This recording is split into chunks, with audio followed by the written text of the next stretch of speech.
¿Cómo comenzar a contar algo tan profundo y precioso que, de escucharlo hace años, jamás me lo habría creído? Supongo que por el principio. Día 1, 20 de agosto del 2025. Llevo días queriendo hacer del final de mi experiencia algo significativo y finalmente he encontrado el camino. Un bote me puede llevar desde Nanay hasta la comunidad étnica bora de San Andrés. Tras tener una intensa experiencia en las calles de Punchana, en que me robaron el móvil para después recuperarlo gracias a un ángel de la guarda vestido de chofer de motocarro, puse rumbo a la comunidad, sin más garantías que la palabra de unos cuantos barqueros y mi confianza en que todo saliese bien al final del día. La Amazonía ha sido sacudida y violada en numerosas ocasiones, y una de las más recientes tuvo que ver con la explotación sin regulación del caucho, a través de esclavizar a aquellos que habían vivido en la selva durante milenios. Uno de estos caucheros, de nombre Loaiza, que según las fuentes fue un demonio o un salvador, y personalmente me inclino por la primera, cogió a la mitad de las etnias Ocaina, Huitoto y Bora y se los llevó de Colombia a Perú. Por ello, estas comunidades están tan lejos de sus ancestros. Cuando, tras media hora surcando por el río Momón, uno de los muchos afluentes del Gran Amazonas, con Herman, llegamos a la Maloca Bora, aún no era consciente de todo lo que aquella experiencia tenía para mí.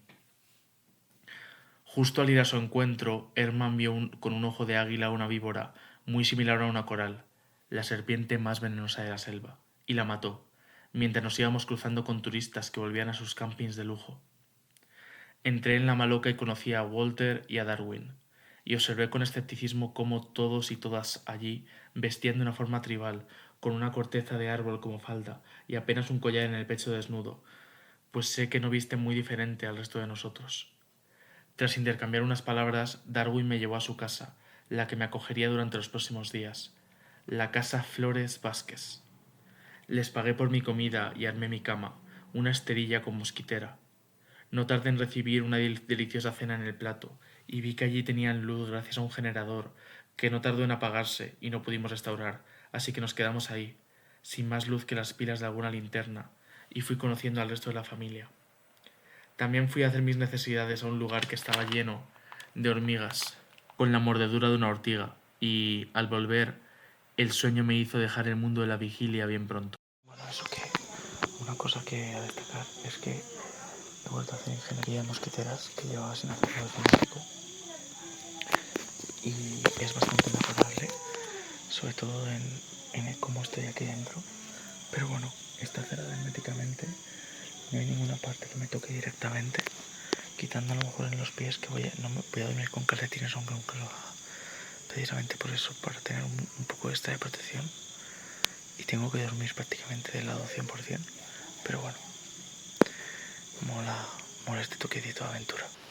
Que me he venido a ver si podía pillar cobertura en algún sitio, porque estoy completamente fuera de ella.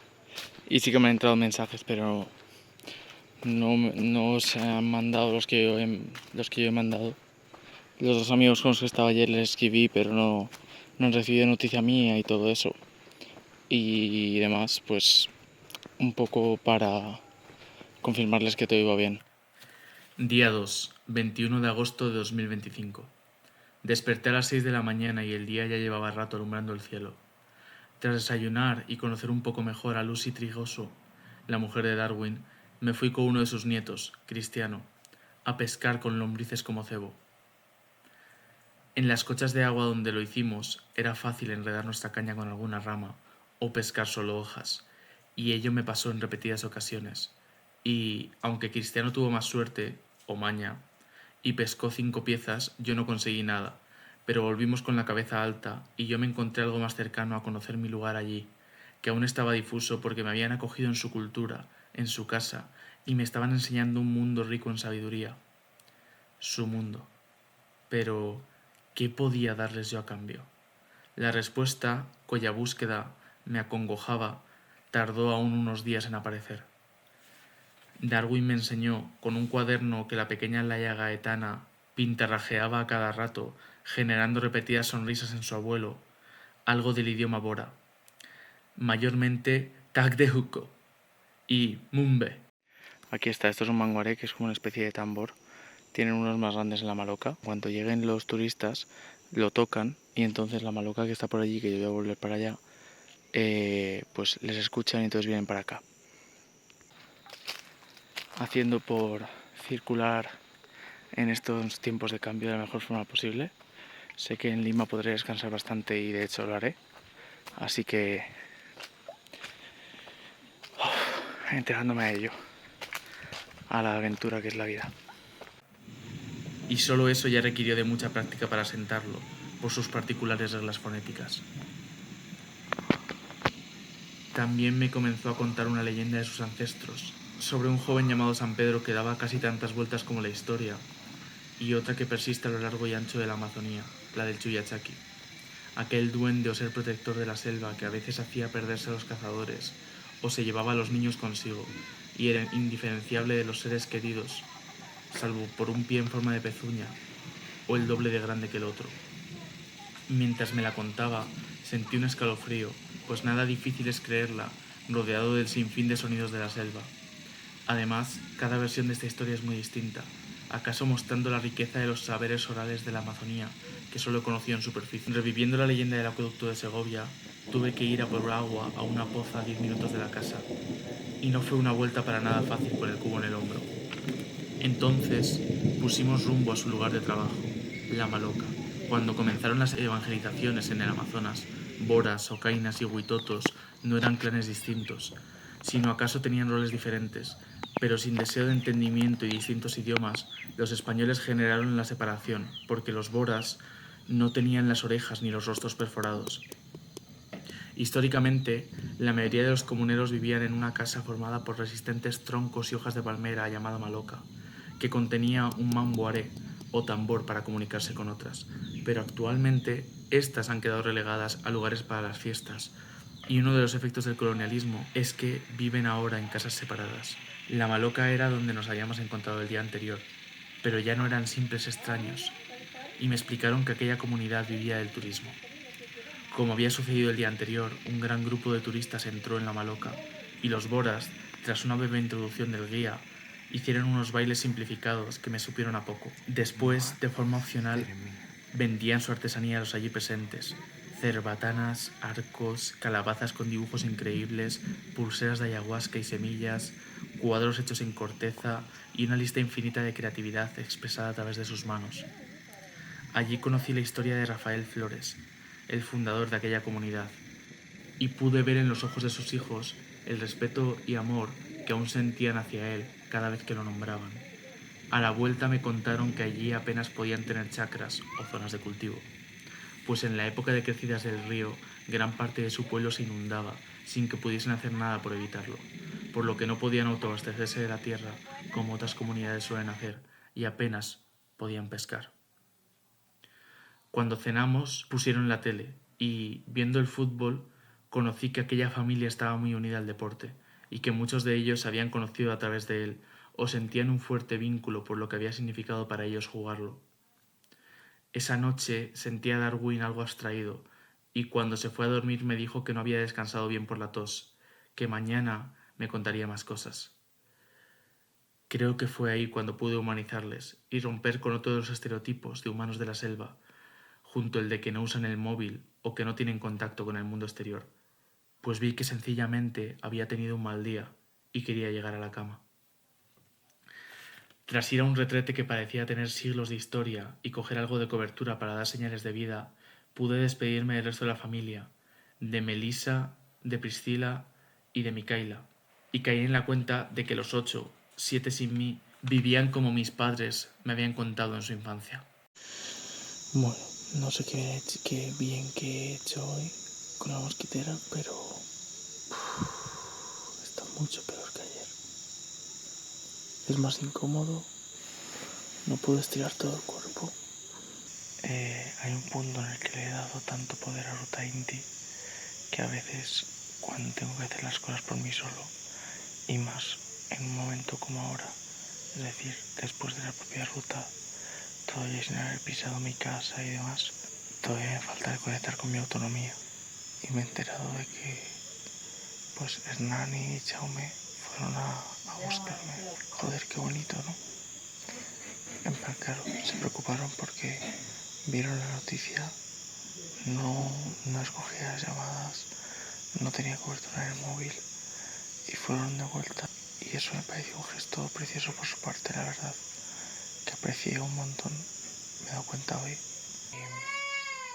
Ha habido una tormenta que como tal, tormenta de lluvia aquí ha sido 10 minutos o menos, como bien me decían los locales, pero los rayos que se veían, los relámpagos, los truenos, pero especialmente los relámpagos y tal, por algún sitio debía caer una gorda. Bueno, en estos encantadores aposentos donde estoy viviendo, y más en concreto aquí, es el baño. Pero la verdad bastante bien. Iría al baño en la selva, pero fui el primer día y unas hormigas me untaron, pero de lo lindo. Entonces... Día 3, 22 de agosto de 2025. Amanecí con una gran placidez, sorprendido por haber dormido tanto y, tras desayunar, fui con Darwin a dar un paseo por la selva. Pasamos por el colegio y hablé con las maestras, quienes me dieron un caimito, fruta muy sabrosa que dejó pegajosas mis manos y boca, y Darwin dijo que los falsos guías la llamaban la fruta del amor, porque al besar te quedabas pegado a tu amada. En el camino me habló de las diferencias entre árboles, de usos y utilidades, y pude ver cómo lo que en apariencia es solo una palmera tiene infinitos matices en la selva: aguaje, chambira, guasaí. Al llegar, una mujer estaba dando clase a la pequeña Laia, junto a su mamá Melissa, y su acompañante comenzó a hablar con nosotros del gobierno y sus apoyos. Históricamente, la Amazonía ha sido como poco ignorada y como mucho repudiada por el gobierno, en este caso, del Perú. A pesar de las dificultades que han atravesado desde el caucho y el colonialismo, y las que siguen sufriendo hoy día con el acceso a la educación o la falta de dinero para acceder a recursos básicos y esenciales como el agua, la ropa, la comida, algunos presidentes y autoridades han roto la norma, y así fue con Alberto Fujimori, que construyó carreteras de piedra para poder transitar por la comunidad y colegios para que, al menos hasta acabar primaria, los niños puedan aprender el idioma nativo y las costumbres de su pueblo, además de otras cosas. También hubo un presidente regional apellidado Vázquez, que, por coincidir en apellido con muchos de la comunidad, les dio acceso a un techo digno y adecuado para el duro entorno en el que viven. También hubo una ONG que les regaló aparatos filtradores de agua para que no tuviesen que beber directamente de quebradas o pozas. Este hombre, de nombre Oswaldo, decía que el gobierno daba muchas ayudas y que el problema era la gente, que no quería chambear y dejaba las chacras o plantaciones descuidadas tras recibir la ayuda.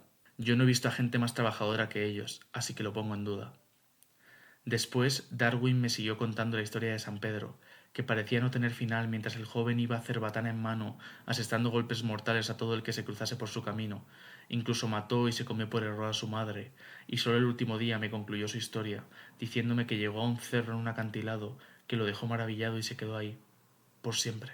Aquel debe de ser un lugar importante para ritos chamánicos. Aquellos días, acaso por su intensidad, la diarrea o el cansancio acumulado, me costaba mantener mi atención, pero ellos continuamente me sacaban de allí, ofreciéndome un baño en la quebradita de su casa, un paseo o una buena conversación, y yo, lejos de sentirme invadido, agradecía sus familiares gestos.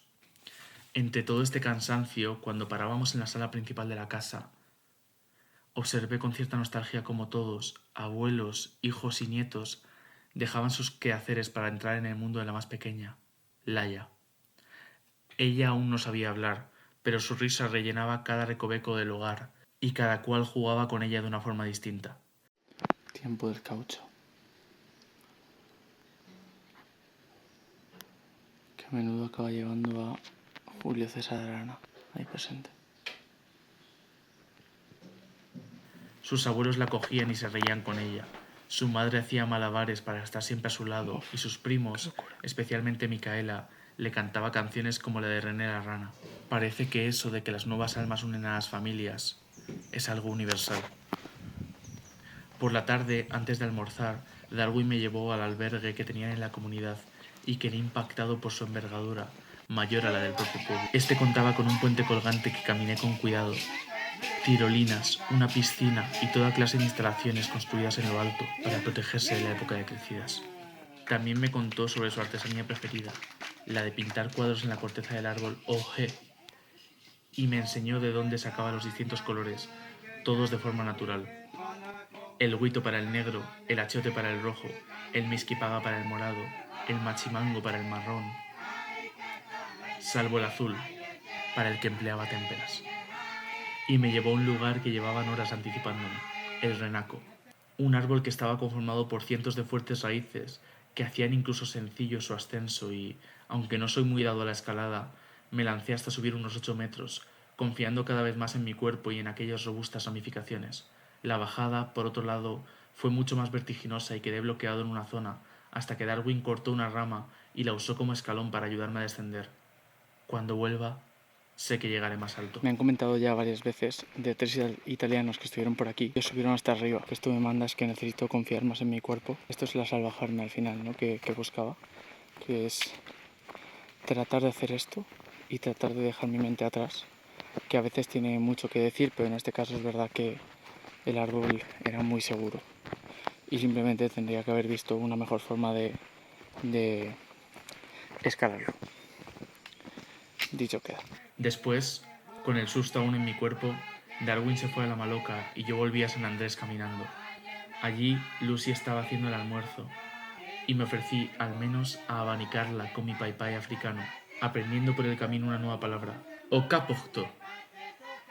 Almorzando, ella me contó con tristeza sobre el modo en que su apellido, por ser mujer, se perdería, ya que solo tienen 2 apellidos y el que persiste más tiempo es el del varón, aunque yo no lo olvidaré. Trigoso, Lucy Trigoso. También me habló del cómo ella había jugado mucho al fútbol hasta que se lesionó y que ahora le costaba hasta caminar. Y comprendí de nuevo cómo el fútbol es mucho más que el opio del pueblo y, como mis amigos Ivo y Juana me dijeron, en muchos lugares va mucho más allá. De camino a la maloca, Lucy dio la vuelta a una de mis ideas, y esa era que, ya que ahora apenas hacían fiestas como antaño, desde la tarde hasta bien entrada la mañana, bailando, bebiendo caguana y comiendo, por diversos motivos, el poder hacer esa pequeña representación frente a los turistas, que viví 3 veces, era su forma de mantener vivas aquellas historias, fiestas y canciones que aprendieron de sus padres y abuelos. Llegué a la maloca y conocí a Jessica, hija de Darwin y Lucy, y a Carlos, su marido. Como no hacía falta que me dijese, vi que él no era de allí y aún así me contó su historia. Él jugaba al fútbol y fue al festival del pueblo en que, lejos de hacer bailes y beber caguana, organizan torneos entre muchas comunidades, a veces de pura mujer y otras de puro varón. Allí, hace 15 años, se conocieron. Él vivía y vive en Iquitos, y le gustó tanto ella que quiso forjar una vida a su lado, pero Jessica no quería dejar su comunidad, por lo que él también la integró como parte de su vida, y cada día en que los niños no tenían colegio, se iba con ellos para allá, aunque nunca participaba en los bailes de la maloca, por no interferir en su cultura. Cuando el sueño me iba a vencer, fui al interior de la maloca y vi a los niños jugar, así que decidí unirme a ellos, básicamente a lo que ellos llamaban topar, que yo llamo pilla pilla. Pero como estaba agotado y hacía mucho calor, creé un nuevo juego en el que yo hacía como que les perseguía desde el interior de la maloca, escondiéndome en esta. A Génesis, Jesús, Nicolás y Edu les hizo gracia, así que me di por satisfecho. Después, sintiéndome más parte de ellos que el día anterior, llegaron los bailes y los turistas, y me uní a aquel en que golpeaban la tabla con forma de anaconda. Después hablé un buen rato con Joaquín, hermano de Darwin, y Walter, que me dejó probar su cerbatana, y con mi escaso dinero fui hablando con las personas de los diferentes puestos. Cada persona allí tenía cientos de historias que contar, y mi curiosidad a menudo se imponía al agotamiento. Sus artesanías tenían un claro mimo y trabajo puesto detrás, y mientras observaba cómo los turistas regateaban precios ridículos para tal valor, me pregunté si yo a veces era igual a ellos. Hablé con Walter y me contó que ya no había en las comunidades la libertad ancestral y ya no había curacas o apús, sino acaso presidentes comunales, y cuando yo le di las gracias, él me las dio de vuelta por estar allí. Días antes me había presentado ante él como alguien que llevaba tiempo viajando y quería convivir con una comunidad y conocer de sus historias y su forma de vida. ¿Acaso me veían a mí, el joven Víctor, como alguna clase de antropólogo, y no descarto recorrer ese camino en algún momento. Que me llamasen joven no era una simple muletilla, sino que cada vez que había dicho mi edad se habían quedado sorprendidos por la corta cifra. Algunos me ponían hasta el doble. Cuestión de perspectivas. Cuando llegamos de nuevo a la casa, pusieron la tele y nos sentamos juntos a ver un programa similar a Humor Amarillo. Y tuve la fortuna de compartir con ellos aquella familiar experiencia de cuando, de pequeño, nos sentábamos juntos en casa a ver un programa y reír. Definitivamente no eran tan diferentes de mí como antes de llegar a la comunidad podría creer. Esta capa de agua es mi almohada. Te guarnece tanto del agua como la cabeza. Te guarnece todo lo que necesites. Mupe, que es amigo o muche, tacteuco. ¿Veis? Es como que hay una parte que no, pero bueno, significa gracias, muchas gracias en concreto. Y creo que todavía no la tengo porque cada vez que la digo me la repiten. Y sería raro responder a un gracias con un gracias. Yo creo que más bien es que me lo están corrigiendo. Y cada vez que digo que tengo 24 años, todos se sorprenden. Y me han llegado a echar hasta 42 hoy. A pesar de que hay bastante ruido, ya he dormido en un barco, que el ruido era igual o mayor. Así que supongo que me las apañaré. De alguna forma, si me pongo así, no hay ninguna parte de mi cuerpo que esté tocando con la mosquitera, así que se podría decir que misión success. De alguna forma me he adaptado muchísimo al sudor, al cómo este mancha mi ropa y al ir con la misma ropa muchos días, principalmente por la imposibilidad de lavarla, pero también es como que me quedo con ella y de alguna forma duermo, pues eso, como se ha visto, en calzoncillos, y no siento ningún pudor por ponerme la ropa de nuevo. Out. Día 4, 23 de agosto del 2025. El último día había llegado y las emociones comenzaron a recorrer mis brazos y cuerpo como un nido de hormigas, pero me dispuse a vivirle el día de la mejor manera. Tras desayunar, Cristiano me llevó a dar un paseo por la selva en busca del machimango rojo, que contenía la resina con la que pintaban las cortezas. No lo encontramos, pero por el camino vimos mucho más y bajamos sidras con grandes palos, cacao, guavas, caimitos y otras frutas. A pesar de que aún no habían crecido o madurado gran parte de ellas, vi la abundancia de la selva y pude ver cómo aquel chico de 16 años sabía tanto sobre cosas que ni imaginaba. De vuelta en el pueblo me pinté con un achiote la cara.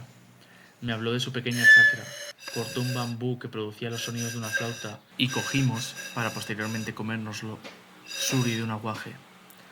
Un gusano que se come desde dentro del árbol y, si se le deja, echa alas y sale volando. Hacerlo fue toda una experiencia. Entonces volví a casa y acabé de recoger mis cosas, cuidando de no olvidar nada por la dificultad de recuperarlo, aunque sin duda ahora sepa que una parte de mí quedó grabada allí. Antes de ir por última vez a la Maloca, conocí más de aquel. Si hay un pajarito que pasa, ¿Huicho? ¿A que se apunte? No. Que ellos cuando hay un pajarito se ponen así alerta. Lugar. La hija mayor de Darwin y Lucy vivía en Lima con su marido, y sus hijos iban a verla con frecuencia. De hecho, Priscila se había ido 2 días atrás, llevando la pescada a su madre, porque el de la ciudad no sabía bueno. De ir a la universidad para ser ingeniero sería en Lima, aunque Cristiano no quería abandonar su hogar. Por otro lado, Darwin me contó cómo estuvo 7 u 8 años preso de narcotráfico en Colombia, y ahí descubrí que poco de los allí presentes eran originarios de San Andrés, y que se habían movido mucho una vez que las comunidades comenzaron a abrirse entre ellas. Una vez más, fue el fútbol un tema focal de la conversación, y no tuve oportunidad de preguntarle más, pues vi en su cuerpo cómo aquel suceso, con razón, había dejado huella. Antes de irse a la Maloca, consultando continuamente a Lucy, me contó la historia detrás del baile de la anaconda, en que una niña que se iba a casar comió un fruto de aguaje que cayó de las estrellas y se transformó en boa, para luego ser humillada por los tunchis invitados a la fiesta y, como venganza, su padre puso aguaje en la bebida de todos los invitados, haciendo de transformarse en una multitud de árboles que más tarde serían insignia de las diferentes etnias. Así, rodeado de historias y recuerdos que no me cabían en el pecho, fui hacia la Maloca, al borde de las lágrimas por dejar aquel lugar que tan acogido y a menudo desubicado por no encontrar mi lugar en su día a día y sentir una gran dificultad en tener conversaciones no muy demandantes, me había sentido. Y hablé con Carlos, Jessica, Lucy y Darwin. Estos dos últimos me dieron un magnífico obsequio, una corteza con una mariposa azul que me había enamorado y una bella pulsera blanca y negra con guairuro y ayahuasca. Tras acordar con Carlos que aparte de bote tenía motocarro y me iba a llevar al aeropuerto, que le pagaría al final, di los pocos soles que me quedaban a Lucy y les di un profundo abrazo de agradecimiento.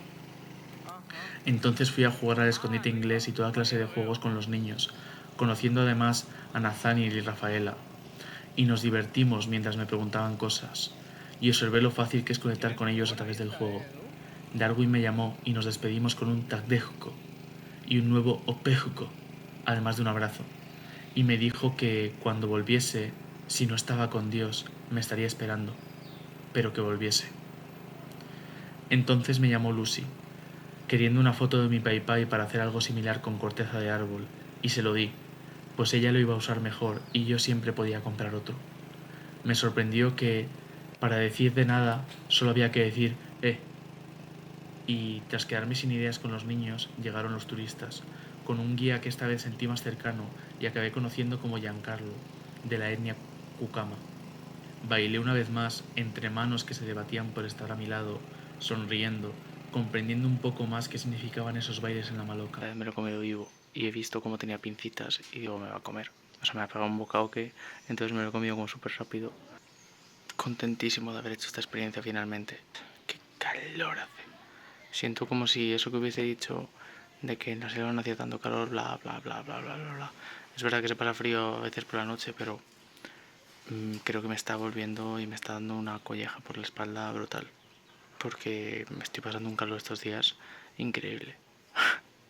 Que me dé pena dejar este lugar, a pesar de las incomodidades, de los momentos de no saber qué hacer, de pues tantas cosas que no han sido ni mucho menos ideales, pues implica que esto ha dejado una impronta en mi corazón, pero es muy bonito poder generar esta clase de vínculos y creo que es la primera vez que hago algo así.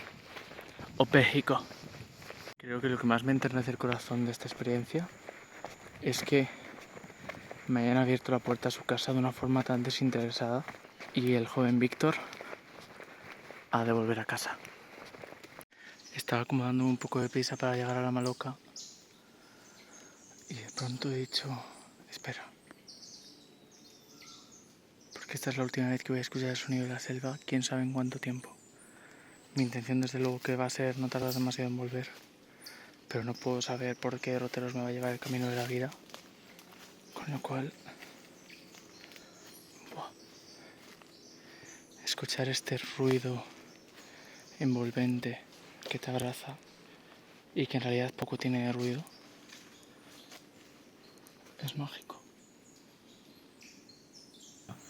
Y después vinieron las despedidas con promesa de retorno, aunque sea tan difícil ponerle fecha a un viaje para el que al menos necesitaría todo un mes, para conocer a los verdaderos indígenas. El Perú está lleno de falsos guías y, aún peor, falsos indígenas. En aquel trayecto, desde Iquitos por el río Momón, había dos malocas más, con falsos boras que solo sabían la artesanía, algunos bailes y canciones, y lo suficiente para engañar a turistas, pero no saben el sentido de las canciones, ni la profundidad del idioma, y sin embargo por su localización bloqueaban el camino a los verdaderos boros de San Andrés, estafando a muchos y generando mala reputación a ese río y sus gentes. Así pude ver que allí lo real que vi en San Andrés convive con lo ficticio y lo auténtico, con lo gris, ausente de color ni fondo, pero acaso esa sea una clara cara de la globalización, y la esperanza quede en buscar esa autenticidad real, por amarga que a veces sea su realidad. Cuando me subí al bote con Carlos y su familia, rumbo a Iquitos para no mucho después ir hasta Lima, comprendí cuál había sido mi papel allí. Había ido allí para ver su realidad, conocerla, empaparme de ella y poder contarla, para generar en mí el deseo de volver y apoyar algo más a esa cultura con mi propia mirada. Mi papel no había sido material, pero acaso fue el de ser la clase de turista que quiero ser cada vez más, el que conoce desde las entrañas, el que pregunta y espera pacientemente por la respuesta, el que, Por mucho que quiera, no podrá acabar de contar todo lo vivido en San Andrés, por haber sido una eternidad contenida en 4 días. Como aprendí al final, Waitika significa me voy ya, y cuando vuelva diré Oxahuco, que es como estoy de vuelta. Por experiencias como estas, me queda claro que merece la alegría estar vivo.